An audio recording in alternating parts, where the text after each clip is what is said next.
ഇന്ന് നമ്മള് ടൂറൊന്നുമല്ല കേട്ടോ പോണത്. നമ്മുടെ ചിണ്ടുവിന് ഒരു സർപ്രൈസ് കൊടുക്കാന്ന് വെച്ചു. ബാംഗ്ലൂരിൽ നിന്ന് വന്നത് ആൾ അറിഞ്ഞിട്ടില്ല കേട്ടോ. അപ്പൊ നമ്മള് ബ്രില്യന്റ് പാലയിലേക്കാണ് പോകുന്നത്. അത്യാവശ്യം നല്ല ഹില്ലി ഏരിയയിലാണ്.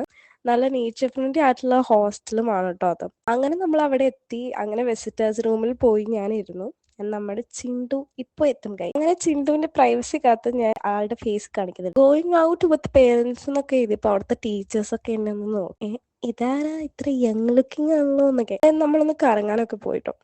പോകുമ്പോ ഒക്കെ എനിക്ക് ഈ ചേർച്ച് ഭയങ്കര അട്രാക്റ്റീവ് ആയിട്ട് തോന്നാറുണ്ട്. ആൻഡ് പിന്നെ നമ്മൾ സഫാരി ചാനലിലൊക്കെ സ്പേസ് ഒക്കെ കണ്ടു. പിന്നെ നമ്മൾ ലഞ്ച് കഴിച്ചു. ആൻഡ് അപ്പോഴേക്കും നല്ല മഴ തുടങ്ങിട്ടോ. എൻ്റെ ഫേവററ്റ് വെതർ ആയതുകൊണ്ട് ഐ വാസ് റിയലി ഹാപ്പി. പിന്നെ അവിടുത്തെ ഫേമസ് ആയിട്ടുള്ള പാല ബേക്കേഴ്സിൽ നിന്ന് നമ്മൾ കുറച്ച് സ്വീറ്റ്സ് വാങ്ങിച്ചു കൊടുത്തു ആൾക്ക്. എന്നെ പോലെ അല്ല, വല്ലപ്പോഴൊക്കെ ഒരു ഡ്രസ്സ് എടുക്കുന്ന ആളായതുകൊണ്ട് we bought her a new fit. Then time constraints ഒക്കെ ഉള്ളതുകൊണ്ട് തന്നെ നമ്മൾ തിരിച്ചു വന്നു പെട്ടെന്ന്. പോയപ്പോൾ എൻ്റെ വീട്ടിൽ നിന്ന് ബുക്സ് മൊത്തം എടുത്തോണ്ടാട്ടോ ഞാൻ പോയത്. ഇനി അതിന്റെ ഒരു കുറവ് വേണ്ട, ഇരുന്ന് പഠിക്കട്ടെ എന്ന് വെച്ചു. പോരാൻ നേരത്ത് നമുക്ക് നല്ല വിഷമമായെങ്കിലും meeting Chindu made my day.